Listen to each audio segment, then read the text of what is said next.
This conference will now be recorded.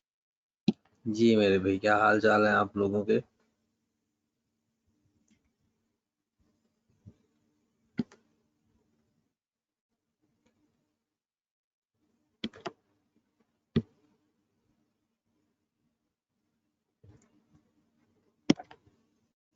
हमने depreciation find करना start की हुई है कल से।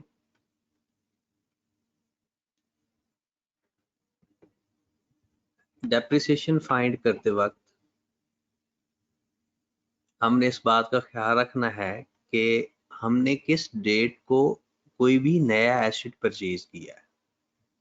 यानी कोई भी नया एसेट परचेज करेंगे उसकी डेट का ख्याल रखेंगे।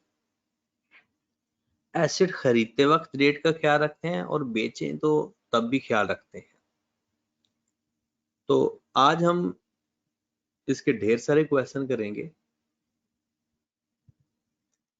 और कोशिश करेंगे कि डेप्रिसिएशन फाइंड करने का तरीका आज सीख लें 100%। और उसकी जर्नल एंट्रीज भी देखेंगे कि एसेट खरीदेंगे तो एंट्री क्या पास करते हैं। तो बिस्मिल्लाह करते हैं, क्वेश्चन लिखें जरा।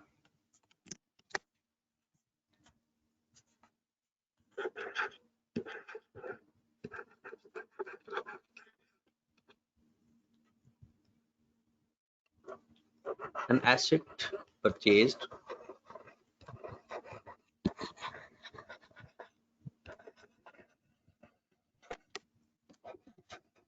for rupees 400,000. An asset purchased for rupees 400,000 at 1/10/2017 with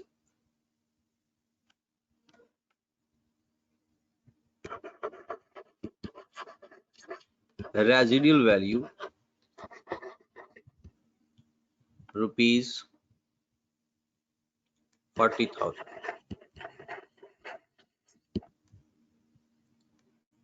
And other asset purchase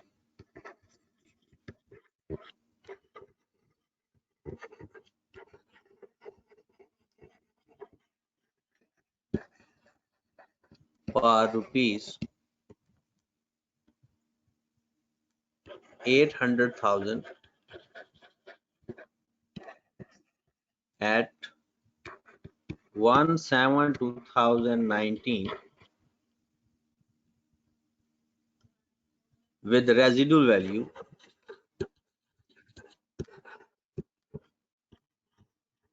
rupees 50,000. ये जरूरी नहीं है कि क्वेश्चन के अंदर हमेशा रेजिडुअल वैल्यू गिवन हो भी सकती है और नहीं भी हो सकती। रेजिडुअल वैल्यू क्वेश्चन के अंदर गिवन हो भी सकती है और नहीं भी हो सकती। Rate of depreciation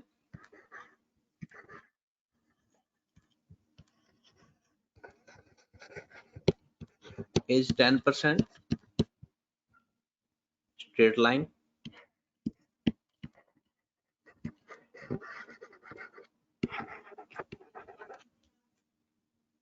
Year end of the company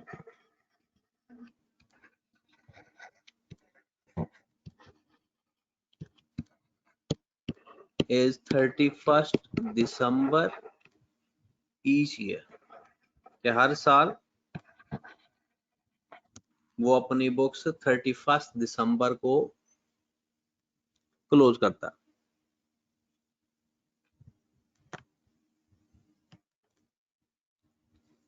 find depreciation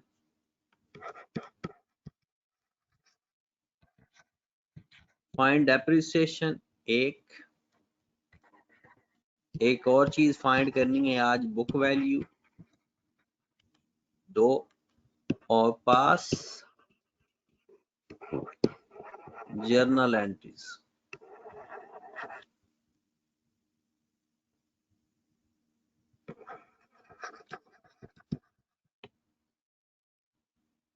pass journal entries for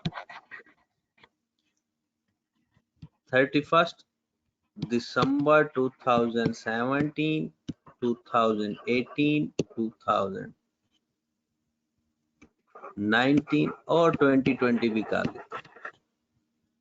4 सालों की डेप्रिसिएशन भी फाइंड करेंगे, 4 सालों की बुक वैल्यू भी फाइंड करेंगे और 4 सालों की जर्नल एंट्रीज भी पास करेंगे। ओके होगी बात? कैसे लिख लिया सबने?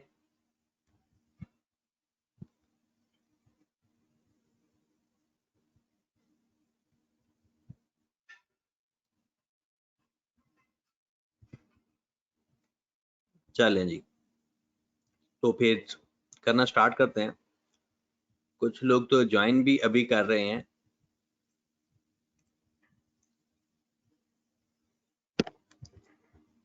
चलें जी,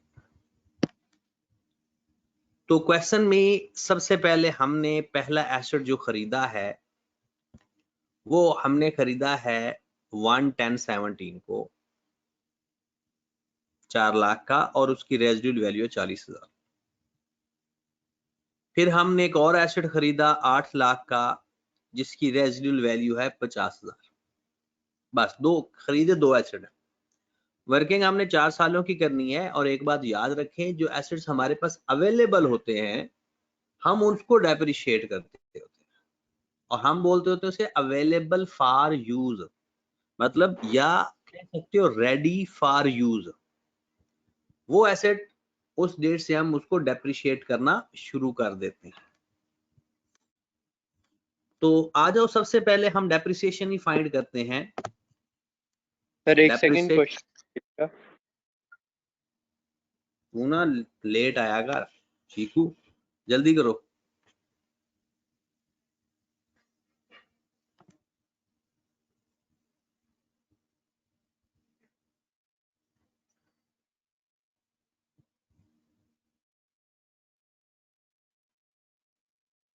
सर नोट डाउन जल्दी से कर लिया। चले।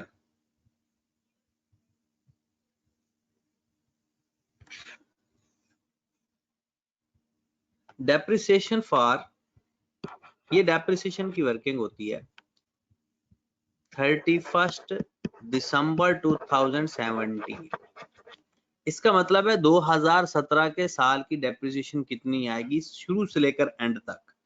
डेट लिखते होते हैं, एंड की ना भी लिखो तो कोई चक्कर नहीं होता।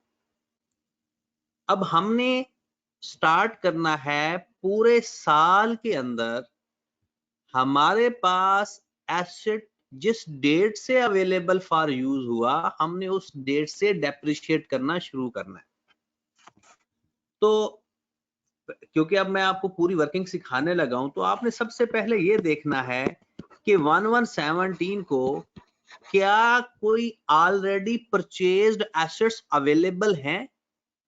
2017 के साल के शुरू में हमारे पास कोई भी एसेट नहीं था।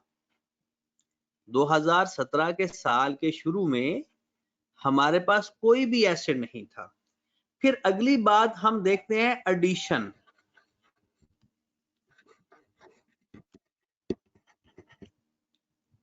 कि क्या ड्यूरिंग द ईयर एसेट कोई नया खरीदा? बिल्कुल खरीदा है। किस डेट को खरीदा है? 11017 को और 4 लाख का खरीदा है। डेप्रिसिएशन लेते वक्त 400,000 minus 40,000 cost minus residual value multiplied by 10% multiplied by 3/12 multiplied by 10% multiplied by 3/12। कितनी डेप्रिसिएशन आ गई जनाब? 9,000। ये हमारे पास 2017 के साल की डेप्रिसिएशन आ गई।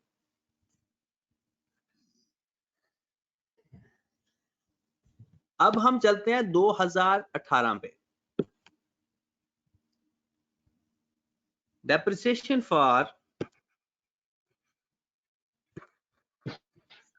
31st दोबारा बताइएगा प्लीज। मेरा माइंड डाइवर्ट हुआ था, इस साइड पे मेरा फोकस नहीं था। प्लीज दोबारा बता देंगे कैलकुलेशंस। किस चीज को दोबारा बताना है बेटा? माइक के सामने आकर बोले, किस चीज को दोबारा? सर जी कैलकुलेशन जो की है ना आपने, 9000 कैसे निकाला ये जरा बता दें एक दफा। ओके, बता देता हूँ। देखें, डेप्रिसिएशन फाइंड करने का तरीका ये होता है cost minus residual value.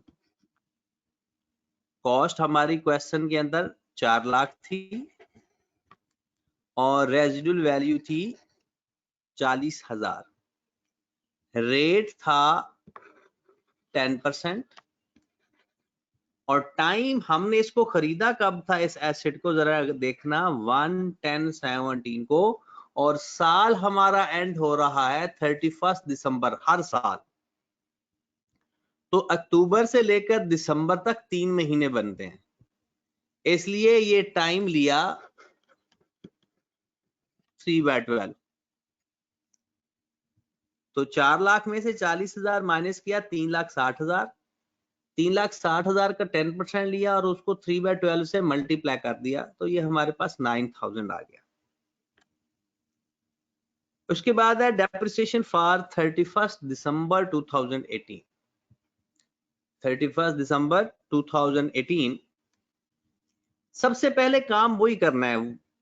Depreciation जब भी लिया करो ना, अब अपनी आदत बना लो। सबसे पहले आप लिखोगे ब्रॉड डाउन की डेट 1/1/2018 ब्रॉड डाउन। अब हमारे पास ब्रॉड डाउन है। ब्रॉड डाउन उसको कहते हैं जो 2018 से पहले के एसेट अवेलेबल हो। 4 lakh minus 40,000 residual value multiplied by 10%, और इसके साथ टाइम फैक्टर मल्टीप्लाई नहीं करते होते क्योंकि तो अब पहले से मौजूद था और पूरा साल हम इस्तेमाल करेंगे इसको। ओके होगी बात? तो डेप्रिसिएशन कितनी आ गई? 36,000। और 2018 के साल में एडिशन है ही नहीं। 2018 के साल में एडिशन नहीं हुआ, कोई भी एडिशन नहीं हुआ। डन होगी बात? 2018 के साल में कोई भी एडिशन नहीं हुआ। वैसे आपने पेपर में तो लिखना ही नहीं है, ये जो एडिशन हम लिखते हैं आपने लिखना ही नहीं है क्योंकि एडिशन हुआ ही नहीं है। ये तो इसलिए मैं लिखता हूं कि आपको फिलहाल वर्किंग सिखा रहा हूं कि हम डेप्रिसिएशन में किस किस के ऊपर वर्किंग की अप्रोच इस्तेमाल करते हैं। 2018 के साल का भी काम हो गया, 2018 के साल की भी हमने डेप्रिसिएशन फाइंड कर ली है। ओके होगी बात? उसके बाद डेप्रिसिएशन फॉर 31 दिसंबर 2019 करो जरा ये फाइंड। ये 2 मिनट लगा कर ना मुझे इसकी डेप्रिसिएशन फाइंड करके दो, जल्दी करो। ऐसे तो 2 मिनट भी नहीं लगेंगे, 1 मिनट लगेगा।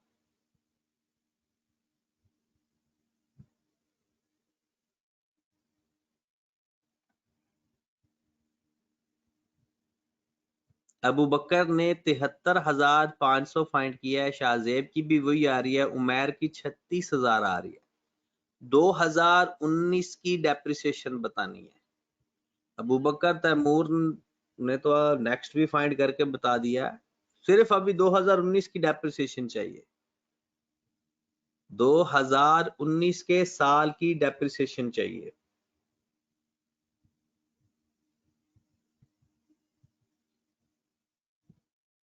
जी, तो सबसे ज्यादा जो 2019 की डेप्रिसिएशन आ रही है वो आ रही है 73,500।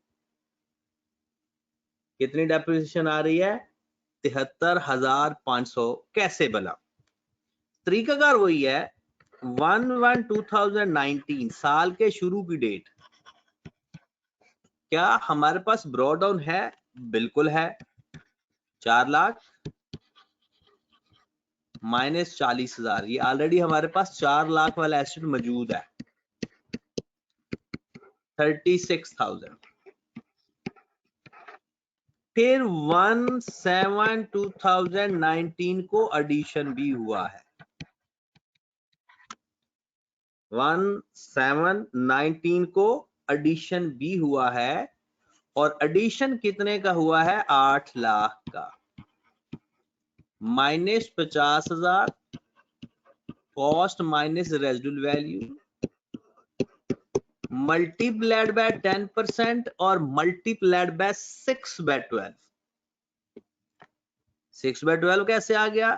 क्योंकि 2019 में ये एसेट हमने खरीदा ही 1 जुलाई को है। ये कितना आ गया? 37,500। तो टोटल इसका किया, दोनों एसेट का जो हमारे पास शुरू में भी पड़े हैं और दोनों को प्लस कर लिया, तो ये कितना आ गया हमारे पास? 73,500। गुड होगी बात। 2020 में चले।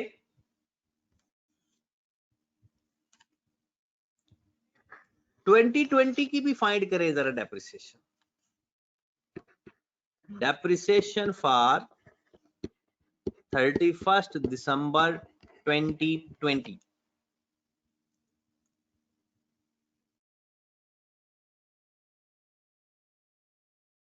हमारे पास जो ब्रॉडाउन है वो टोटल एसेट हमने देखने हैं, 12 लाख का ब्रॉडाउन है और 90,000 टोटल रेजिडुअल वैल्यू।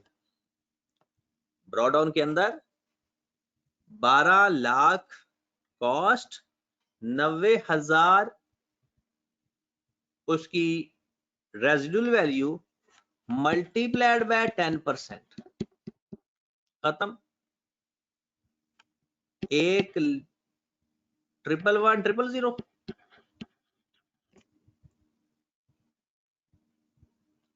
1,11,000। और 2020 के अंदर एडिशन नहीं है, 2020 के अंदर एडिशन है ही नहीं। खत्म होगी। पहला काम हमारा कंप्लीट हो गया कि हर साल हमने डेप्रिसिएशन फाइंड कर ली, हर साल हमने डेप्रिसिएशन फाइंड कर ली। अब आ जाओ, अगला टारगेट है बुक वैल्यू फाइंड करना। अगला क्या है? अच्छा, जो बंदा कहता है ना एक दफा आंसर दिखा दें, मुझे ऐसा लग रहा होता है कि वो पहले साथ साथ लिख ही नहीं रहा होता। साथ साथ काम किया करो मेरे भाई, साथ साथ काम किया करो, इधर उधर अपनी कंसंट्रेशन ना डाइवर्ट किया करो। ये हमारे 4 सालों की डेप्रिसिएशन है।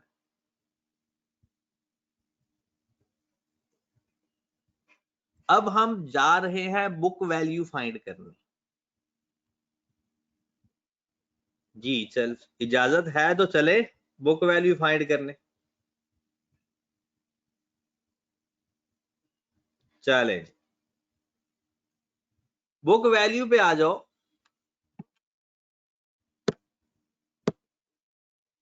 पहले ये बुक वैल्यू का मतलब सुन लो, फिर उसके बाद फाइंड करते हैं। बुक वैल्यू के कई नाम हैं, इसको बुक वैल्यू कहा जाता है, नाम पहले लिख लो। उसको कैरिंग अमाउंट या कैरिंग वैल्यू भी कहा जाता है, कैरिंग अमाउंट या कैरिंग वैल्यू। उसको रिटर्न डाउन वैल्यू भी कहा जाता है, रिटर्न डाउन वैल्यू, ये भी बुक वैल्यू का नाम है। मतलब आपने अपनी बुक्स के अंदर किस वैल्यू से एसेट लिखना है, एसेट की वैल्यू क्या लिखनी है, और ये आप लोग फाइनेंशियल स्टेटमेंट में पढ़ चुके हो। ये आप फाइनेंशियल स्टेटमेंट में पढ़ चुके हो। तो बुक वैल्यू की डेफिनेशन लिखना चाहते हो, डेफिनेशन लिख लो। मैं बुक वैल्यू ही लिखता हूं इन सारे नामों में, या कुछ लोग इसको नेट बुक वैल्यू भी कहते हैं, एक ही बात है। Cost minus accumulated depreciation, cost minus accumulated depreciation। Book value को किस अमाउंट से लिखा जाता है? Cost minus accumulated depreciation। accumulated depreciation का मतलब ये है कि accumulate होकर आपका एसेट कितना डेप्रिशिएट हो चुका है। अब जरा गौर फरमाएं, आ जाओ जरा 2017 पे पहले बुक वैल्यू हमने फाइंड करनी है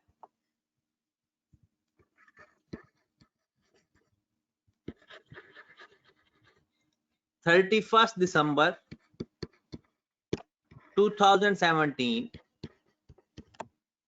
फार्मूला है जनाब कॉस्ट माइनस अक्यूमुलेटेड डेप्रिसिएशन। 31 दिसंबर तक हमारे पास एसेट्स की जो कॉस्ट है वो थी 4 लाख, और जो डेप्रिसिएशन आ चुकी थी टोटल वो आई थी 9,000। ठीक हो गया? तो हमारे पास एसेट की जो बुक वैल्यू थी 2017 के अंदर वो थी 391,000। Cost minus accumulated depreciation। Done. फिर हम जाएंगे बुक वैल्यू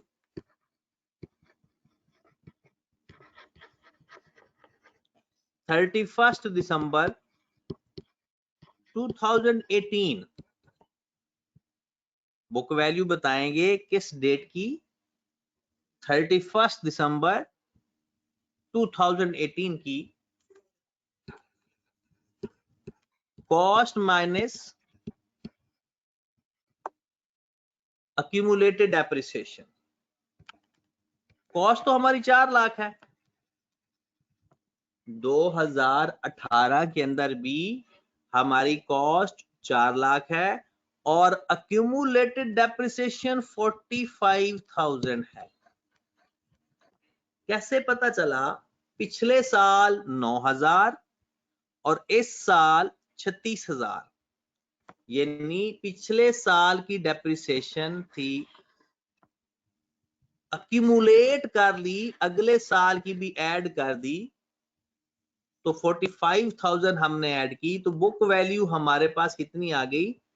355,000। डन होगी बात?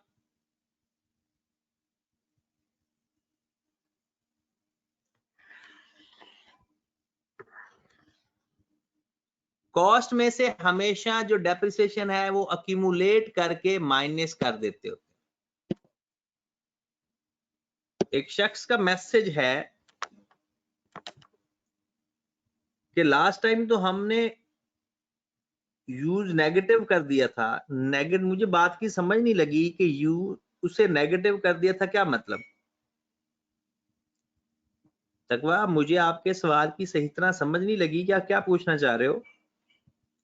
डेप्रिसिएशन पिछले साल डेप्रिसिएशन को माइनस इसलिए किया था क्योंकि पिछले साल सिर्फ 1 साल की डेप्रिसिएशन मौजूद थी, बल्कि वो भी 3 महीने की। अक्यूमुलेट किसको करते हैं उसमें? अक्यूमुलेट होने के लिए जितनी डेप्रिसिएशन हर साल स्टेप बाय स्टेप आती जाएगी उसको अक्यूमुलेट करते जाएंगे। बिल्कुल एक टाइम आएगा एसेट हमारा 0 हो जाएगा। जब उसकी लाइफ पूरी हो जाएगी एसेट हमारा 0 हो जाएगा। फिर आ जाओ जनाब 31 दिसंबर 2009 की अक्यूमुलेटेड डेप्रिसिएशन पे। 31 दिसंबर book value, sorry book value हमने अब फाइंड करनी है 31 दिसंबर 2019। फार्मूला वही है, cost minus accumulated depreciation, cost minus accumulated depreciation. अब कॉस्ट हमारे पास 12 लाख है। 31 दिसंबर 2019 के एंड पे, ये एंड वाली डेट देखते हैं, हमेशा एंड वाली डेट देखते हैं, या वो जिस डेट की भी पूछे उस डेट को कॉस्ट माइनस अक्यूमुलेटेड डेप्रिसिएशन। अब पिछली जो 45,000 की डेप्रिसिएशन है वो भी, और जो इस साल 73,500 डेप्रिसिएशन आई थी ये भी, दोनों को प्लस करेंगे तो हमारे पास अक्यूमुलेटेड डेप्रिसिएशन आएगी। यानी पिछली डेप्रिसिएशन भी अक्यूमुलेट करते जाते हैं। आने वाले दिनों में ये हमें काम करने की जरूरत नहीं पड़ेगी। उसकी वजह कि जब हम लेजर्स पढ़ेंगे तो वो सारी चीजें हमारे पास ऑलरेडी मौजूद होंगी। हाँ जी, फिर एक मैसेज मिला है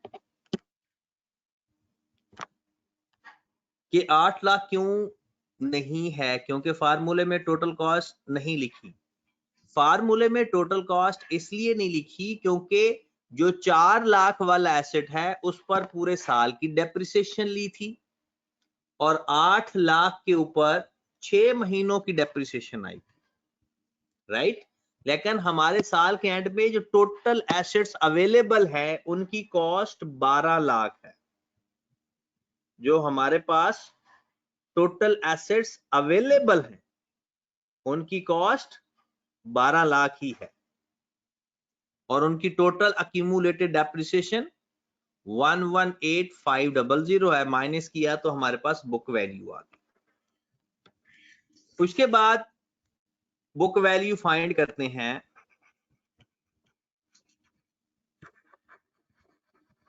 (31 दिसंबर 2020)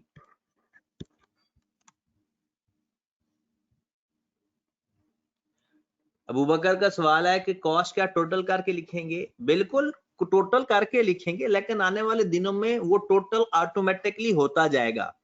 अभी तो ये एक बेसिक सा क्वेश्चन है, इसलिए कॉन्सेप्ट समझाने के लिए आपको ये करवा रहा हूं। Cost minus accumulated depreciation. अब कॉस्ट कितनी है 2020 में? जो टोटल एसेट्स हमारे पास है 12 लाख, क्योंकि नया कोई एडिशन हुआ ही नहीं। अक्यूमुलेटेड डेप्रिसिएशन कितनी है? Accumulated depreciation 229,500।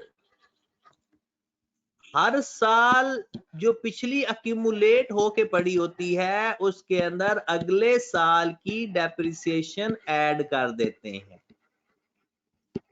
और आने वाले दिनों में ये डेप्रिसिएशन आपके पास ऐड हुई पड़ी होगी। तो बुक वैल्यू हमारे पास आ गई 970,500। ओके होगी बात यहां तक?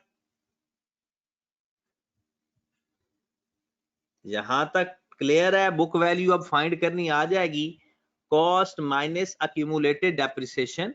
और ये सिर्फ बुक वैल्यू फाइंड करने का फार्मूला नहीं है, इसमें कभी कभी आपको कॉस्ट भी फाइंड करनी पड़ सकती है, कभी कभी आपको अक्यूमुलेटेड डेप्रिसिएशन भी फाइंड करनी पड़ जाएगी।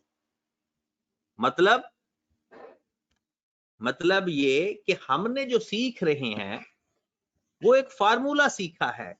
फार्मूला है book value is equal to cost minus accumulated depreciation.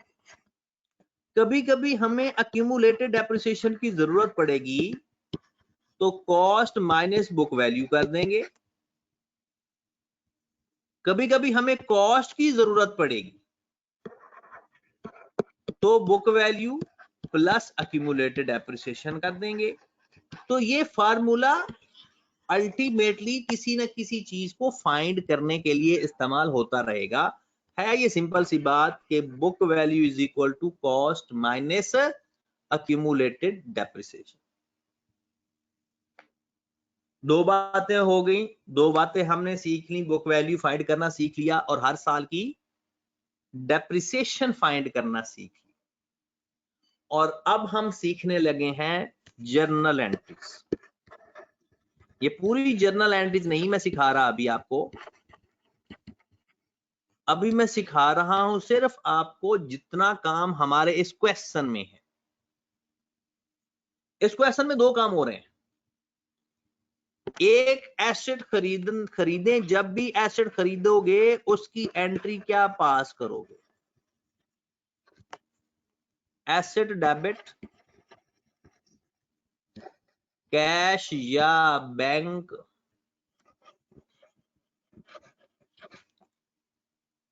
या फिर अगर उधार पे खरीदा है तो अदर पेएबल आ जाएगा। एसेट डेबिट किया करेंगे, कैश क्रेडिट किया करेंगे, या अगर वो बता दे कि उधार पे खरीदा है तो फिर वो अदर पेएबल में चला जाएगा।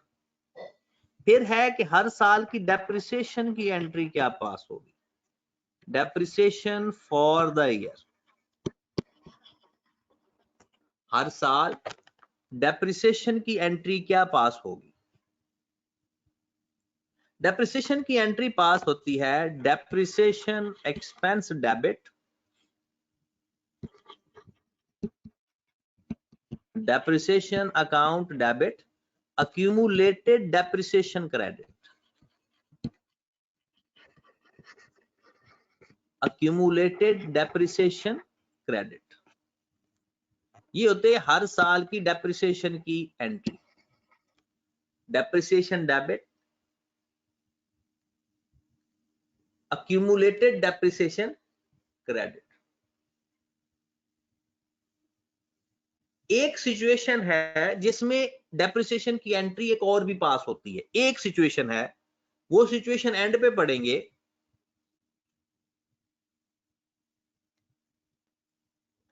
ये जो डेप्रिसिएशन डेबिट हो रहा है ये हमारा एक्सपेंस है।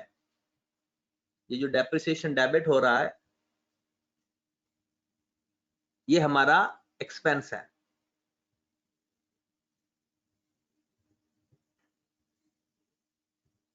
ओके होगी बात?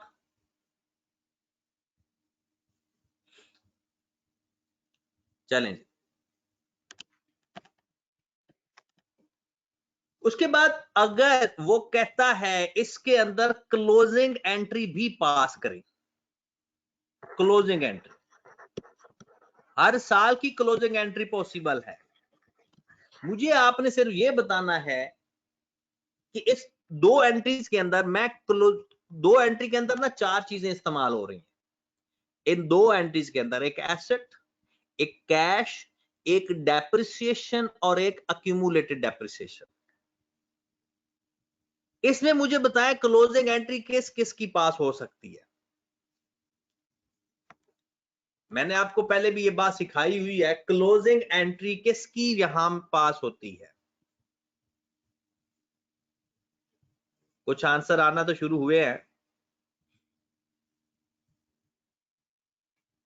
जी जनाब, अब सुन लें, अब सुन लें। क्लोजिंग एंट्री की जब भी बात होगी, जो आपकी एंट्रीज के अंदर इनकम या एक्सपेंस होगा, सिर्फ उसकी एंट्री पास होगी। और इस क्वेश्चन के अंदर सिर्फ डेप्रिसिएशन वाहिद चीज है जिसकी क्लोजिंग एंट्री पास हो सकती है। एसेट हमारा एसेट है, कैश भी हमारा एसेट है, और जो अक्यूमुलेटेड डेप्रिसिएशन है वो एसेट में से माइनस होती है जाके।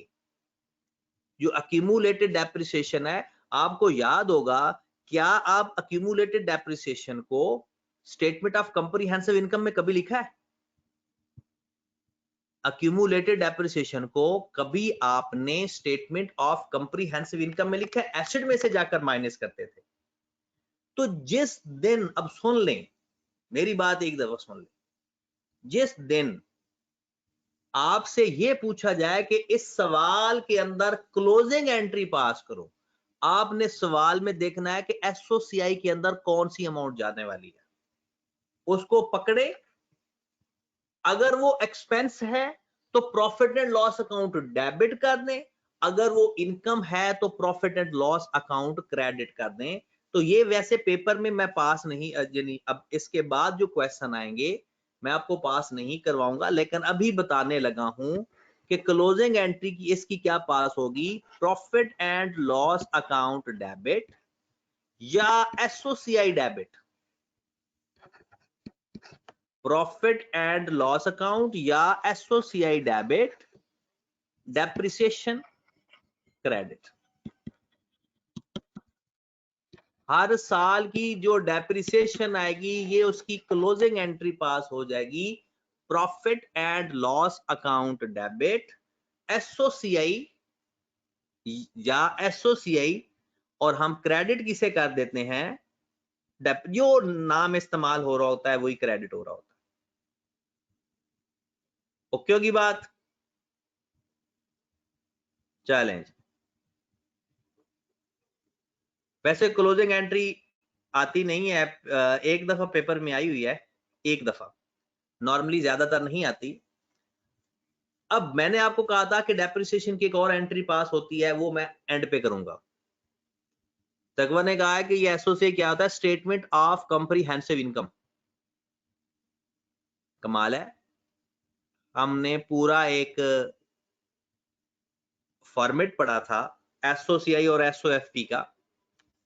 अब इस क्वेश्चन में आ जाएं, अब जरा एंट्रीज पे आ जाएं ध्यान से। 2017 से लेकर 2020 तक हमने एंट्रीज पास करनी है, 2017 से लेकर 2020 तक हमने एंट्रीज पास करनी है।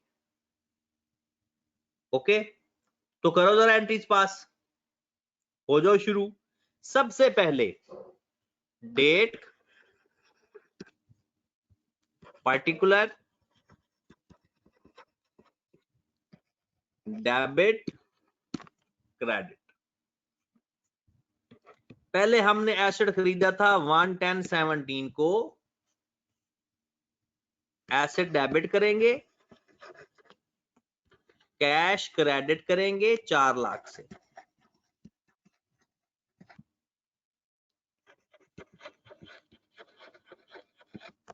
Asset debit, cash credit. हर साल के एंड पे ये एंट्री पास होगी 31 दिसंबर 17 को, डेप्रिसिएशन की एंट्री हर साल के एंड पे, और ये हमेशा साल के एंड में पास होगी, ये हमेशा साल के एंड पे पास हुआ करेगी। तो एंट्री क्या पास होगी, डेप्रिसिएशन टू accumulated depreciation 9000 से।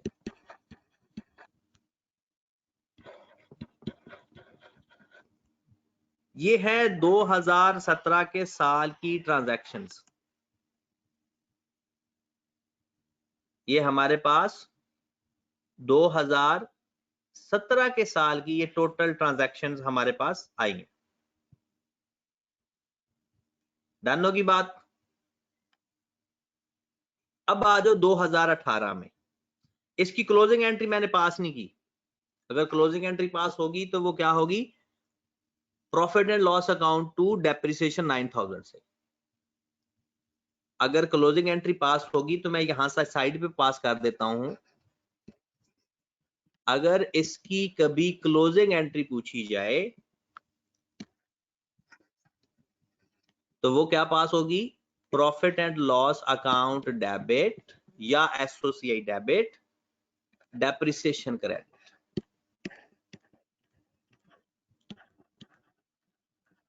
$9,000 से। डन। अगले साल 2018 में चले, 2018 में तो कोई एसेट खरीदा ही नहीं है,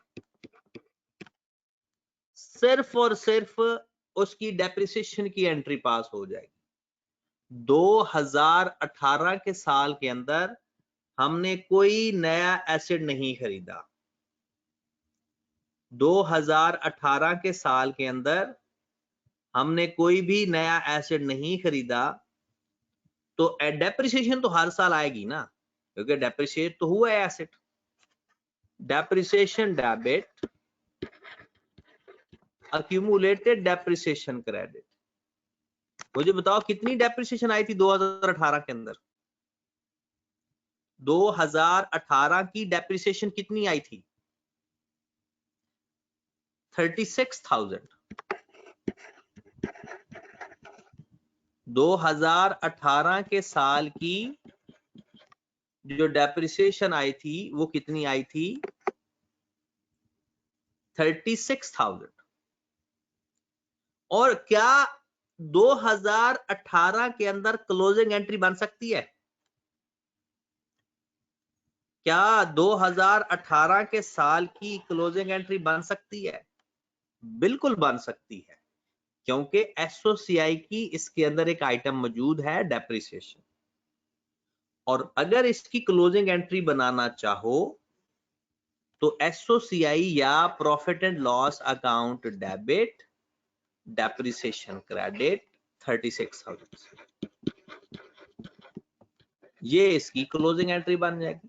और वैसे क्लोजिंग एंट्री अगर वो कहता है कि ऑल रेलिवेंट एंट्रीज पास करो तो क्लोजिंग एंट्री पास करते हैं। अगर वो कहे जर्नल एंट्री पास करो तो फिर क्लोजिंग एंट्री पास नहीं करते होते। चले जी, 31 दिसंबर 2018 के बाद चलते हैं 2019 में। 2019 में 1719 को हमने एक एसेट खरीदा। तो एसेट खरीदने की एंट्री क्या पास होती है? Asset debit cash credit. Asset debit cash credit. कितनी अमाउंट है जनाब? 8 लाख। एसेट हमने कितने का खरीदा? 8 लाख का। और 2019 में डेप्रिसिएशन कितनी है वो कौन बताएगा? 31 दिसंबर 19, depreciation to accumulated depreciation 73,500।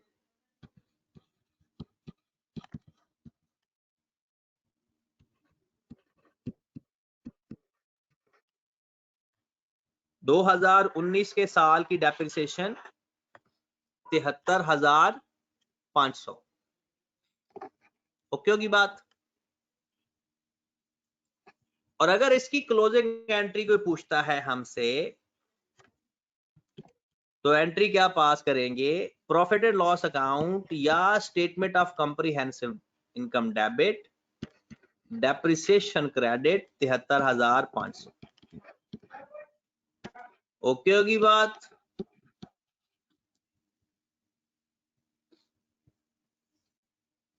And 2020 पे आ जाओ।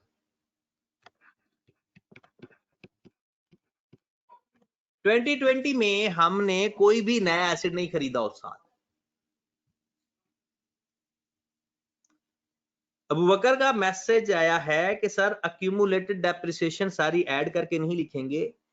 अबू बकर भाई, अक्यूमुलेटेड डेप्रिसिएशन का एक हेड बनता है, ये उसके अंदर जाकर ऐड होती रहती है, ये उसके अंदर जाकर ऐड होती रहती है। हम तो सिर्फ एंट्री पास करते हैं एक साल की। उस साल में जो डेप्रिसिएशन आई है वो अक्यूमुलेटेड डेप्रिसिएशन में कितनी जा रही है हमने सिर्फ वो बतानी है। सारे सालों की डेप्रिसिएशन का हमारा कोई ताल्लुक नहीं है जर्नल एंट्री में। तो depreciation expense debit, accumulated depreciation credit कितनी अमाउंट से?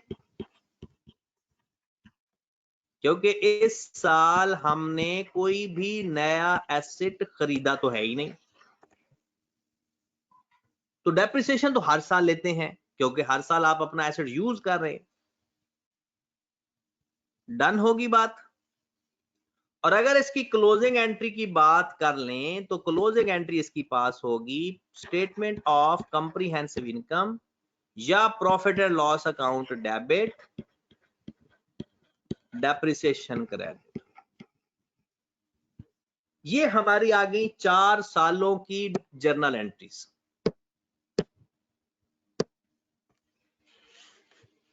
लो जी, ये 4 सालों की एंट्रीज भी आ गई और हर साल की क्लोजिंग एंट्री भी आ गई। हर साल की क्लोजिंग एंट्री भी हमारे पास आ गई। हर साल करना क्या है मेरे भाई, एसेट खरीदेंगे और अगर बेचेंगे, कल हम एसेट बेचना भी सीखेंगे कि एसेट अगर बेचेंगे तो क्या करते हैं, खरीदेंगे तो क्या करते हैं। डन होगी बात। और बुक वैल्यू में क्या होता है कि हर साल अक्यूमुलेटेड डेप्रिसिएशन हम माइनस करते जाते हैं। ये जनाब आपका ये बुक वैल्यू वाला पोर्शन है और डेप्रिसिएशन फॉर द ईयर ये पिछला सॉल्यूशन है हमारा। अब जरा 2 क्वेश्चन मैं आपको लिखवाता हूं जो आपने घर से करने हैं और कल इंशाल्लाह कल का दिन है और फिर परसों का दिन। बेसिक हमने जो सीखना था वो सीख लेंगे 2 दिनों के अंदर मजीद। और जिन लोगों ने पहले ये IAS 16 पढ़ा हुआ है उनके लिए कह दे, यानी यही मतलब है कि बोर होने के 2 दिन और हैं। उसके बाद हमारे कॉन्सेप्ट स्टार्ट हो जाएंगे IAS 16 के अंदर। कुछ लोगों ने जो सवाल पूछे हैं मैं उनकी क्यूरीज का जवाब दे दूं पहले, फिर उसके बाद हम चलते हैं क्वेश्चन पे।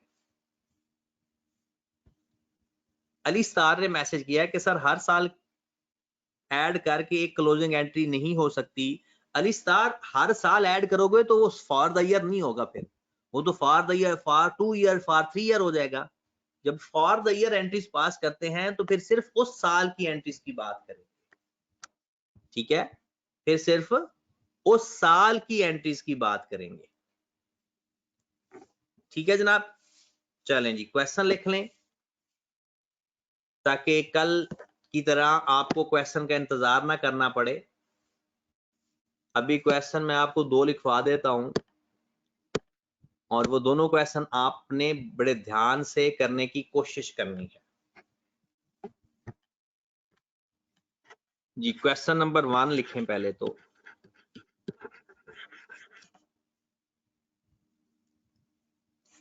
Asset purchased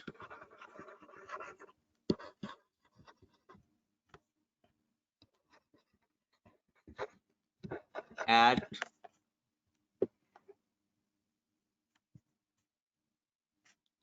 one 2018 rupees 1200,000 with residual value rupees 80,000 and other asset purchased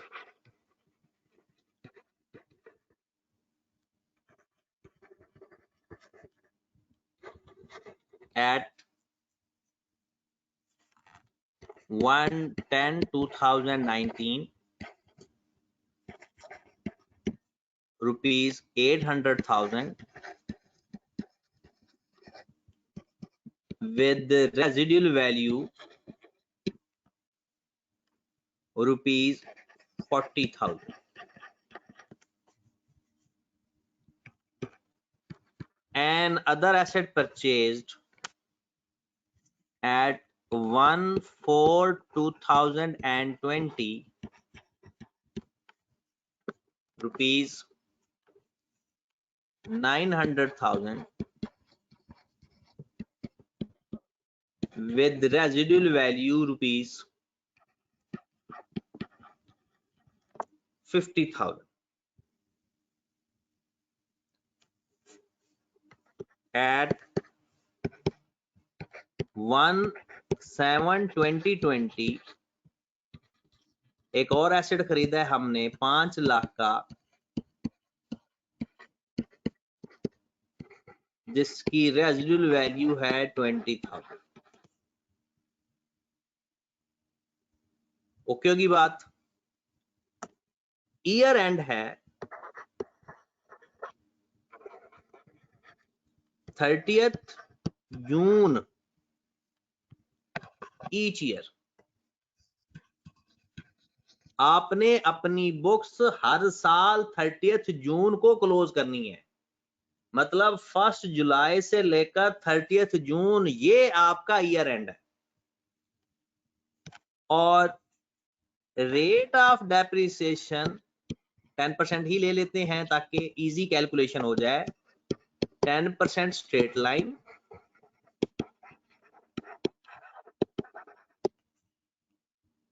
requirement लिख लें। फिर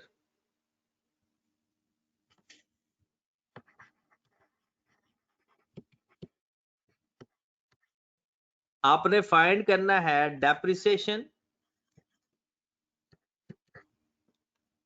फॉर 30th जून 2018, 2019 और 2020। फिर दूसरी रिक्वायरमेंट है कि आपने बुक वैल्यू भी फाइंड करनी है इन तीनों सालों की। और तीसरी रिक्वायरमेंट है पास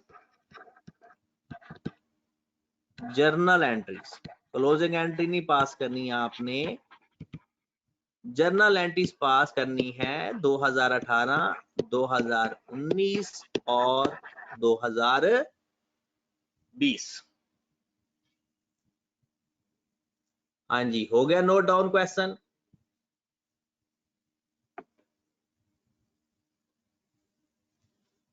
question number 2।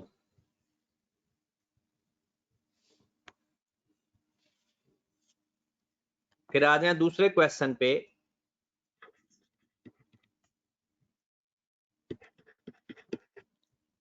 Date of purchase,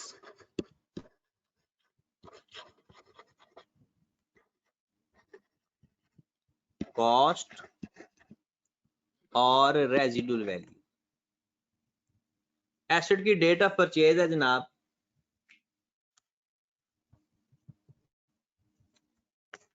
1/4/2019। 2 lakh का एसेट खरीदा और उसकी रेजिडुअल वैल्यू है 40,000। फिर एक एसेट हमने खरीदा 1/7/2020 को 4 लाख का, रेजिडुअल वैल्यू इसकी 60,000। फिर हमने एक एसेट खरीदा 1/10/2020 को 3 लाख का और उसकी रेजिडुअल वैल्यू है नील। ओके, चलेंगे, इसका इतना है बस, काफी है। Year and is 31st December.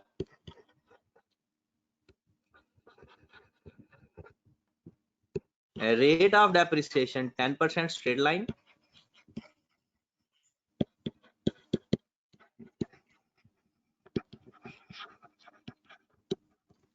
Requirement क्या है? Number 1 depreciation for 31st December 2019, 2020, 21. Book value इन 3 सालों की पास ऑल रेलिवेंट एंट्रीज,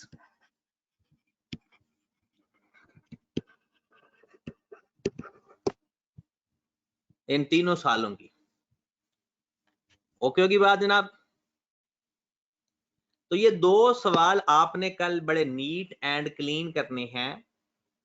इतने नीट एंड क्लीन नहीं करने कि करो ही ना। तो कल इंशाल्लाह हमने कोशिश करनी है डिस्पोजल को ऐड करने की, कि अगर ड्यूरिंग द ईयर हम एसेट कोई बेच दें तो क्या करें। चलो जनाब, भाग के नाश्ता करो लॉ की क्लास से पहले पहले। कल वाला भी आपका नाश्ता रह गया था और ये नाश्ता अक्सर आपका रहता रहेगा, इसकी टेंशन ना लें। ठीक है, ओके जी, अल्लाह हाफिज।